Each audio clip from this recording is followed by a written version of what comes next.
بسم اللہ والصلاة والسلام علی سید الانبیاء والمرسلین وعلی آلہ واصحابہ اجمعین اما بعد۔ مبلغ اسلام حضرت مولانا طارق جمیل صاحب دامت برکاتہم العالیہ ان کے جواں بیٹے کی شہادت ہوئی ہے۔ اللہ تعالیٰ پسماندگان کو صبر جمیل عطا فرمائے اور حضرت مولانا طارق جمیل صاحب کو اللہ تعالیٰ ہمت اور اللہ تعالیٰ ان کو قوت عطا فرمائے، طاقت عطا فرمائے کہ وہ اس صدمے کو برداشت کر سکیں۔ اللہ تعالیٰ حضرت مولانا طارق جمیل صاحب کی صحت کی بھی حفاظت فرمائے۔ یقیناً جوان بیٹے کی موت ماں باپ کے لیے ایک بہت بڑا صدمہ ہے۔ پھر میڈیا پر مختلف قسم کی افواہیں حضرت مولانا طارق جمیل صاحب کے حوالے سے، ان کی فیملی کے حوالے سے پھیلائی جا رہی ہیں۔ تو یہ بات یاد رکھیے کہ حضرت مولانا طارق جمیل صاحب کے جن بیٹے کا انتقال ہوا ہے ان کا نام ہے عاصم جمیل۔ اللہ تعالیٰ ان کی مغفرت فرمائے۔ ان کے متعلق ان کے گھر والوں نے خود بتایا کہ وہ ذہنی طور پر ٹھیک نہیں تھے، ان کی ذہنی حالت درست نہیں ہے، اور حدیث پاک میں سرکار دو عالم صلی اللہ تعالیٰ علیہ وآلہ وسلم نے خود ارشاد فرمایا کہ 3 قسم کے اشخاص سے اللہ تعالیٰ نے قلم کو اٹھا لیا ہے۔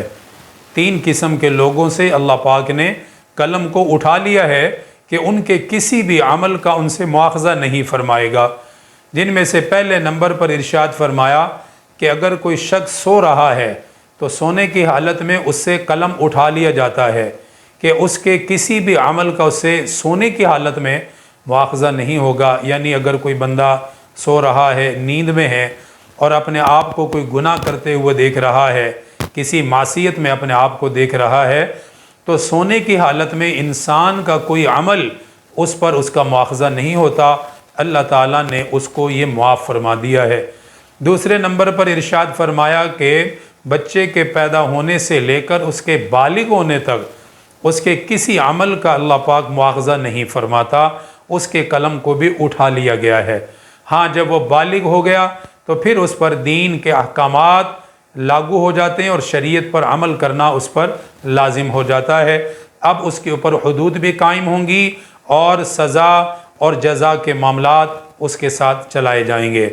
تو بچے کے پیدا ہونے سے لے کر اس کے بالغ ہونے تک وہ مرفوع القلم ہے کہ اس کے کسی عمل کا اسے مواخذہ نہیں ہوگا۔ تیسرے نمبر پر ارشاد فرمایا کہ دیوانہ، مجنون، کہ جس کی عقل خراب ہو گئی یا جس کا ذہنی توازن ٹھیک نہیں رہا، ذہنی طور پر جو ٹھیک نہیں ہے انسان، اس کے قلم کو بھی اللہ پاک نے اٹھا لیا ہے۔ وہ بھی مرفوع القلم ہے کہ اس کے کسی بھی عمل کا مواخذہ نہیں کیا جائے گا۔ حضرت مولانا طارق جمیل صاحب کے جن بیٹے کا انتقال ہوا ہے عاصم جمیل صاحب، ان کی بھی حالت یہ تھی کہ وہ ذہنی طور پر ٹھیک نہیں ہیں۔ ان کے خود بڑے بھائی یوسف جمیل صاحب نے اس کی وضاحت فرمائی ہے کہ میرا چھوٹا بھائی ذہنی طور پر ٹھیک نہیں تھا، اور ڈاکٹروں نے بھی اس کے حوالے سے یہ بات بتائی ہوئی تھی کہ یہ کسی بھی وقت اپنے آپ کو نقصان پہنچا سکتا ہے۔ اسی لیے حضرت مولانا طارق جمیل صاحب کی فیملی یا حضرت جی کی خدمات کے حوالے سے کسی بھی قسم کی نازیبا گفتگو یا غیر مناسب الفاظ کا استعمال کرنا، اس سے پرہیز کریں۔ یہ ایک ان کا غم ہے، ہمیں بلکہ ان کے غم میں شریک ہونا چاہیے اور دعا کرنی چاہیے کہ اللہ تعالیٰ حضرت کو صبر جمیل عطا فرمائے۔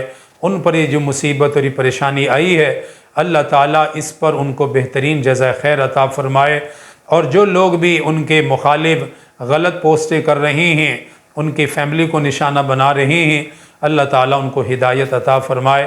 وصلی اللہ علی النبی الکریم وعلی آلہ واصحابہ اجمعین۔